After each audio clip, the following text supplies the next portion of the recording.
बार क्या हुआ, एक बहुत बड़े राज्य में एक राजन के यहाँ बहुत ही प्रार्थना अर्जी के बाद एक संतान का जन्म हुआ। संतान स्वरूप में एक कन्या का जन्म उस राजन के यहाँ पर हुआ। अब राजन में एवं उसके राज्य में बहुत आनंद हो गया कि चलो इतने वर्ष बाद हमारे राजा के यहाँ भले ही कन्या जन्मी लेकिन एक संतान ने जन्म लिया है, तो ये बड़े आनंद की बात है। अब राजन विचार करते रहते हैं कि हमने प्रार्थना अर्जी गुरु कृपा एवं तमाम प्रकार पूजा पाठ साधना के माध्यम से संतान को प्राप्त किया है, तो हमारी जो भी संतान है यह अध्यात्म को ही अपनाना चाहिए एवं धर्म की ध्वजा को इसके माध्यम से लहराए। इस प्रकार का हम इसे ज्ञान एवं ऐसे गुरुजनों का संपर्क कराएंगे। अब वो कन्या धीरे धीरे बढ़ने लगी। कई भक्तों ने हमसे सुन भी लिया होगा, पहले सुन लिया, नहीं सुना, नहीं सुना, मतलब आप लोग सब नए बैठे हो, नहीं सुना तो नए, और सुन भी लिया हो तो इंप्रेशन ऐसे लाना पहली बार सुन रहे हो तो हमें अच्छा लगेगा, होता है ना। तो उसी प्रकार अब वो कन्या धीरे धीरे अपने बाल्यकाल को पार कर युवा अवस्था में आने लगी। राजन ने उसी प्रकार से उसका दीक्षण शिक्षण कराया। अब उसका उस कन्या पर प्रभाव यह हुआ कि वह कन्या के मन में एक लालसा उत्पन्न हो गई कि मुझे भगवान को साक्षात रूप से अपनी इन दोनों आंखों से दर्शन करना है। मैं सशक्त शरीर में ही, मरने के बाद नहीं, मैं जब तक जीवित हूं इस जीवित अवस्था में ही मैं भगवान शंकर के दर्शन करना चाहती हूं, और जब तक मुझे भगवान के दर्शन नहीं होंगे मैं ना तो अपने वैवाहिक जीवन में प्रवेश करूंगी और ना ही मैं बाहरी जीवन का कोई ज्ञान प्राप्त करूंगी। अब राजन उसके इस हट से बड़े परेशान हो गए। राजन ने मन मन में चिंतन करा कि एक पिता जब अपनी पुत्री के भविष्य की ओर दृष्टि डालता है तो सबसे पहले उसके युवा हो जाने पर उसका घर बस जाए, उसका विवाह हो जाए, यह एक पिता की सोच होती है, एक पिता का आनंद होता है, एक पिता का कर्तव्य होता है। लेकिन मेरी पुत्री को शायद मेरे कारण यह सुख मैं नहीं प्राप्त करा पाऊंगा, और राजन बड़े दुखी रहने लगे। कई जगह पर राजन जा जाकर के गुरुओं के चरणों में अरदास लगाने लगे कि अब मेरी पुत्री ने हट कर लिए कि वह भगवान शंकर के दर्शन करना चाहती है, तो अगर आप में कोई सामर्थ्य है, आप तो गुरु हैं, तो आप अपनी गुरु कृपा से मेरी बच्ची को भगवान शंकर के दर्शन करा दो, तो ताकि मैं अपने आगामी कर्तव्य को पूरा कर उसके जीवन को वैवाहिक एवं गृहस्थ में प्रवेश कराकर अपने कर्तव्य से पूर्ण हो जाओ। लेकिन ऐसा संभव नहीं।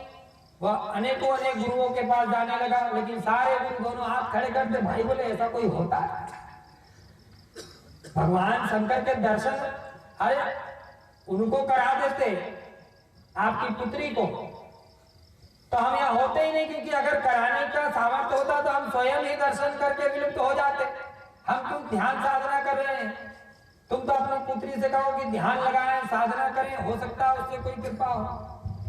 फिर राजन अपनी पुत्री को कहे कि अब तक कोई गुरु ऐसा मिल नहीं पा रहा जो तुम्हारे इस हट को पूरा करा दे, परंतु वह पुत्री माने नहीं राजन की, वह कन्या माने नहीं, क्योंकि हट हट है, बाल्यकाल से लगी हट बहुत बड़ी हट होती है।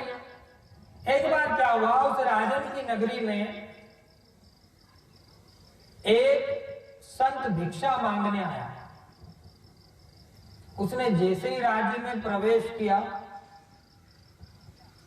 तो 2-3 जगह भिक्षा मांगकर उसने पूरे राज्य का हाल जाना। कि यहाँ राजा कौन है, यहाँ का वातावरण क्या है, यहाँ लोग आध्यात्मिक है या नहीं, यहाँ पर भिक्षा दी जाती है या नहीं दी जाती। तो वह 2-3 जगहों से भिक्षा मांगते मांगते सारी जानकारी उसे प्राप्त हुई। एक जगह से ये भी जानकारी प्राप्त हो गई कि भैया ये राज्य तो अनोखा है, यहाँ जो राजा है उसकी पुत्री ने अपने जीवन को संकल्पित किया है कि जब तक भगवान शंकर के वह दर्शन ना कर ले, वह ना तो बाहर प्रवेश करेगी ना ही अपने वैवाहिक जीवन में। अब वो संत ने अपनी बुद्धि लगाई, बोले यह तो अच्छी बात है आज के समय में भी, और खासकर किसी कन्या में अगर ये लालसा जागृत हुई है तो इससे तो हमारे धर्म का अच्छा ही प्रचार प्रसार होता है, धर्म के प्रति सभी की रुचि बढ़ती है। अब वो चलते गया और जैसे ही राजन के महल के सामने पहुंचा तो महल की चकाचौंध देख करके उस संत की आंखें बौखला गई। बोले अरे बाप रे, इतना बड़ा महल, मतलब ये राजन के पास तो खूब सारा माल है और एक तरफ हमें देख लो, हम जगह जगह भिक्षा मांग रहे हैं। तब क्या किया जाए, इस राज्य से खाली अगर इस राज्य से खाली अगर हम चले जाएंगे तो इस राज्य का अपमान हो जाएगा, इस महल का अपमान हो जाएगा, राजन की संपत्ति का अपमान हो जाएगा। तो क्या किया जाए, उसने युक्ति लगाई। उसे ध्यान आया कि कुछ लोग कह रहे थे राज्य के कि राजन की पुत्री को भगवान शंकर के दर्शन कराने, बोले चलो इस बहाने हमें दर्शन करा देंगे। और वो महल के सामने भिक्षा मांगते हुए चिल्लाते रहा कि मैं वैसा गुरु हूं जो साक्षात भगवान को इस धरालोक पर बुलाने का सामर्थ्य रखता हूं, अपने किसी भी शिष्य को उस परम धाम के स्वामी शिव शंकर के दर्शन कराने का सामर्थ्य रखता हूं। बस उसको शिव शंकर बोलना था और अंदर राजमहल में बैठी कन्या को वह सुनना था। उसने जैसे ही सुना कि बाहर कोई संत आया है जो दावा कर रहा है, वो फटाक से बाहर निकली और जाके पैर पकड़ लिए। बोले अरे महाराज, आपने तो बड़ी कृपा कर दी, जो स्वयं चल के आ गए। ये बात सत्य है कि भगवान स्वयं भक्त के घर आता है, आप दर्शन कराने के लिए स्वयं आ गए। कृपया कर मेरे इतने साल के संकल्प को आप पूरा कराएं। इसके बदले अगर आप मुझसे अपने प्राण की आहुति भी चाहते हैं तो मैं देने के लिए तैयार हूं। संत बोले अरे नहीं नहीं, तुम्हारे प्राण लेकर के क्या करूंगा, तुम पर तो कृपा साक्षात भगवान शंकर की है। तो बोले अब क्या किया जाए। बोले ठीक है, हम आपके इस विषय को स्वीकारते हैं और भगवान शंकर के दर्शन कराने की तैयारी करते हैं, लेकिन दर्शन ऐसे ही नहीं होते पुत्री। संत बोला कन्या से राजन की। तो पुत्री बोली फिर कैसे होते हैं गुरुदेव बताइए। बोले देखिए इसके लिए बड़ा परिश्रम है, कर पाओगी। बोले मैं निरंतर 18 वर्ष से परिश्रम कर रही हूं, उससे बड़ा तो और कोई परिश्रम हो नहीं सकता। आप जो भी परिश्रम करने के लिए मुझे बाध्य करेंगे मैं उसे स्वीकार कर उस परिश्रम को पूर्णतः करूंगी। संत बोले अच्छी बात है। मन मन सोचे, बोले ये तो अच्छी मिल गई, सारी समस्या का समाधान ही हो गया। अब संत उनसे कहते हैं कि देखो दर्शन तो मैं कराऊंगा लेकिन यहां नहीं, क्योंकि यहां दर्शन कराऊंगा तो तुम्हारे साथ सारा राज्य कर लेगा और सारे राज्य ने तुम्हारे जैसा परिश्रम नहीं किया, तुम्हारे जैसा संकल्प नहीं है। तो इसलिए तुम्हें मेरे साथ में किसी एकांत जंगल में जाकर के कुछ साधनाएं करनी होगी। साधना के तत्पश्चात ही भगवान शंकर तुम्हारे पास पहुंच जाए। और कन्या बड़ी खुश हुई, बोले महाराज जी अभी चलिए। गुरुदेव चलो मैं, बोले नहीं ऐसे थोड़ी, पहले तुम अपने खाने पीने की सारी सामग्री रखो एवं जितनी भी तुम्हारे पास में तुम्हारी स्वयं की स्वर्ण की मुद्राएं हैं, स्वर्ण के आभूषण हैं, सब कुछ बांध लो, क्योंकि भगवान शंकर जब तुम्हारे पास आएंगे तो तुम्हें उन्हें कुछ देना भी पड़ेगा कि नहीं। बोले बात तो सही है, इतने बड़े भगवान शंकर नीचे आएंगे तो कुछ तो देना पड़ेगा। अब पुत्री बेचारी भगवान शंकर के दर्शन की लालसा में सारे आभूषण की पोटली बांध ले आई और संत के पीछे पीछे चली गई। ले जाया जा रहा है, ले जाया जा रहा है। एक बड़े अंधकार के जंगल में जाकर के दोनों ठहरते हैं। अब वह संत उस कन्या से कहता है कि पुत्री अब तुम इस पत्थर पर बैठ जाओ, क्योंकि थक भी गई, इतना लंबा सफर किया। बोले कोई बात नहीं गुरुदेव, और चलना हो तो बता। बोले नहीं, अब बस यहीं पर भगवान शंकर को बुलाना है। उस कन्या के मन में बड़ा भाव, बड़ी लालसा कि भगवान शंकर अब दर्शन देने वाले हैं, इतने साल प्रतीक्षा करी, तपस्या करी। अब वह संत उस कन्या को उस पत्थर पर बैठाल देते हैं और कन्या से कहते हैं अब तुम बस वही सुनना जो हम कहें। कन्या बोली बिल्कुल गुरुदेव, जो आप कहेंगे मैं उसे ही सुनूंगी और उसी का पालन करूंगी। संत ने कहा आंखें बंद कर लो, तो कन्या ने आंखें बंद कर ली। संत ने कहा वो ध्यान से सुनना, अब तुम्हें निरंतर ओम नमः शिवाय का जाप करना है। और कब तक करना है?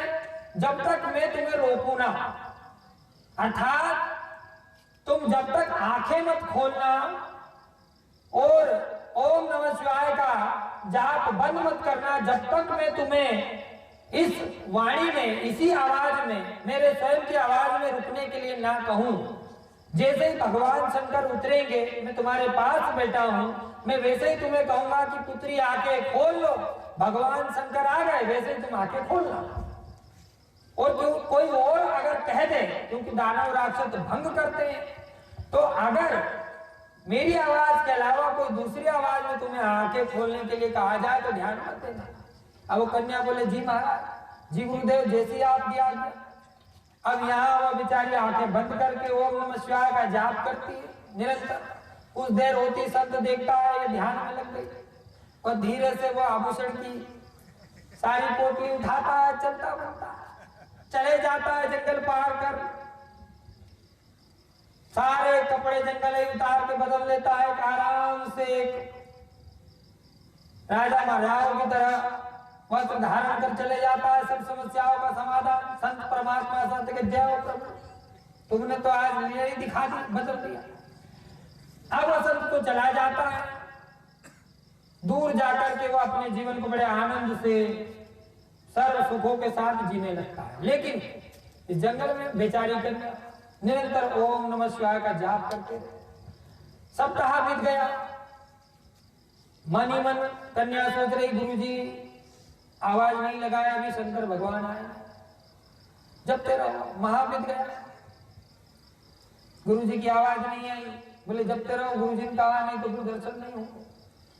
6 माह बीत गया, साल बीत गया, 2 साल हो गए, 3 साल हो गए। उस कन्या की ध्वनि पूरे जंगल में फैल गई, जंगल के साथ ब्रह्मांड में फैलने लगी। ओम नमः शिवाय की ध्वनि पूरे संसार में गूंजने लगी। बच्ची के मन में आक्रोश उत्पन्न होने लगा कि गुरुजी ने अब तक नहीं दिया।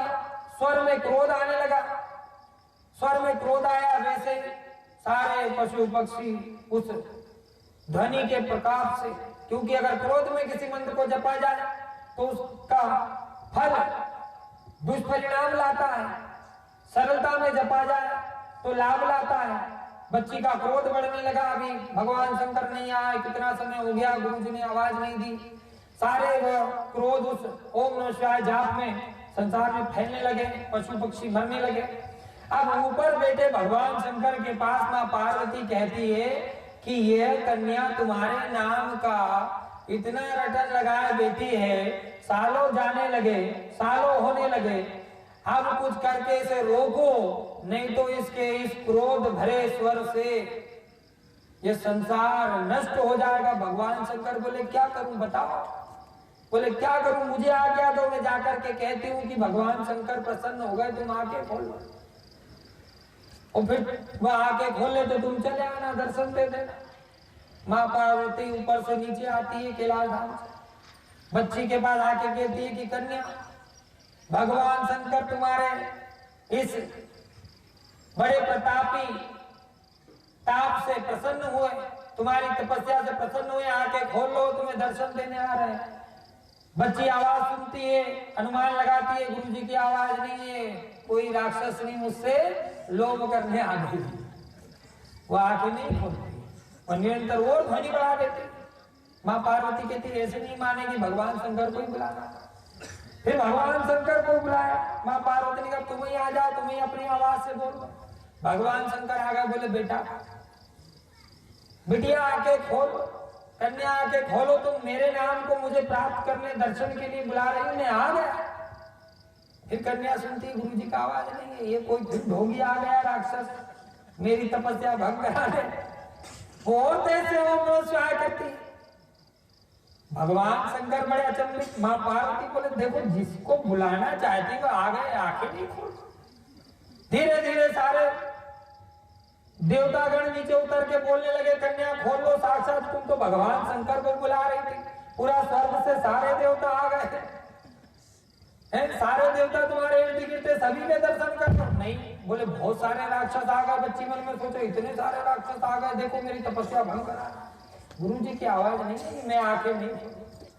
उतनी देर में पहुंचे नारद। नारद कहते भगवान शंकर ये ऐसे आंखें नहीं खोलेगी, इसने आपको प्राप्त करने के लिए स्वयं को संकल्पित किया है और इसके गुरु ने इसे यह आदेश किया है कि जब तक उसकी वाणी से आंखें खोलने का आदेश ना मिल जाए तब तक आंखें खोलना नहीं, नहीं तो तपस्या भंग होगी और भगवान शंकर के दर्शन नहीं हो सकते हैं। अब भगवान बोले फिर क्या किया जाए? बोले कुछ भी नहीं किया जाए, उसे उठा करके ला उस ढोंगी पाखंडी गुरु को। कहां पे वो आनंद मना रहा है।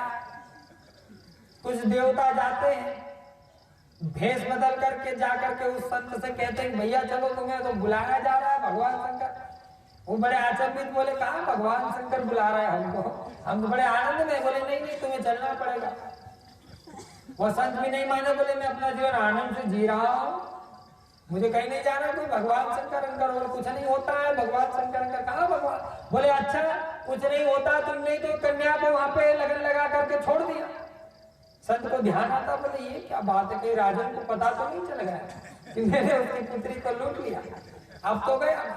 वो डरने लगा, लेकिन देवताओं ने भेष बदला, देव रूप में आया और उसे वहां से विलुप्त कर जंगल में लेकर के आया। और जंगल में आकर के जब उसने देखा कि जिस कन्या को उसने भले ही झूठे प्रलोभन में भगवान शंकर से मिलने की लगन लगा दी थी, उस लगन के कारण समस्त देवी देवता उस कन्या के इर्द गिर्द एवं स्वयं भगवान शंकर साक्षात विराजमान हुए थे। यह देख करके वह संत अचंभित हो गया। उसे अपने कृत्य पर लांछन आने लगी, शर्म आने लगी और वह भगवान के चरणों में गिर गया और भगवान से कहने लगा कि हे प्रभु, आज यह लीला सत्य हो गई कि भले ही झूठी लगन क्यों ना परमात्मा से लगाई जाए, लेकिन अगर लगन लग गई है तो दर्शन अवश्य प्राप्त होंगे। मैं तो झूठा था ही, लेकिन मुझे सच रूप में इस कन्या ने गुरु स्वीकार किया और इस कन्या के कारण यह तो तरी तरी इसका पाखंडी आडंबरी गुरु भी तर गया, जिसे साक्षात समस्त देवताओं के दर्शन हो गए। भगवान शंकर ने कहा ये तो सब छोड़ देते, पहले इससे बोल कि ये आंखें खोले। अब गुरु ने जैसे ही कहा कि बेटा आंखें खोल लो, भगवान शंकर आ गए। कन्या ने आवाज सुनी, बोले ये मेरे गुरु की आवाज है। तुरंत आंखें खोली और देखा तो समस्त इर्द गिर्द सारे देवता विराजमान थे, स्वयं भगवान शंकर विराजमान थे, मां पार्वती विराजमान थी और एक तरफ गुरु कांप रहा था। अब उसने देखा, बोले मेरा गुरु तो वास्तविक इतना क्षमताशाली है, मैंने तो भगवान शंकर की आस लगाई थी, इसने तो सभी को बुला दिया। वो आसन से उठी और भगवान शंकर को छोड़ दिया, गुरु के चरणों को पकड़ लिया कि गुरुदेव आप तो भगवान शंकर से भी बड़े हो, मैंने तो एक ही की आस लगाई थी, तुम तो समस्त देवताओं को ले आए, मुझे किसी के दर्शन नहीं, मुझे तो आपके दर्शन चाहिए और आपके चरणों का रसपान और आपके चरणों में सदा मुझे सेवक रूप में इस कन्या को, इस बेटी को स्वीकार। तो उस प्रकार देखिए एक गुरु और एक शिष्य में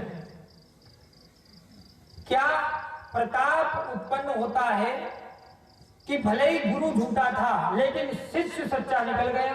शिष्य ने अपने गुरु के आदेश को माना और वह जिसे प्राप्त करना चाहती थी वह उसे प्राप्त हो गया। तो इसीलिए हमारे सनातन धर्म में, सनातन समाज में गुरु शिष्य का महत्व तब नहीं कि कोई गुरु चमत्कारी हो, कोई गुरु के पास में सिद्धि बहुत हो, शक्ति बहुत हो, लेकिन अगर उस गुरु के पास कुछ भी नहीं और उसका शिष्य अगर उसे स्वयं परमात्मा रूप में स्वीकार कर ले तो इस संसार में गुरु से बड़ी कोई शक्ति नहीं और गुरु से बड़ा कोई ईश्वर नहीं।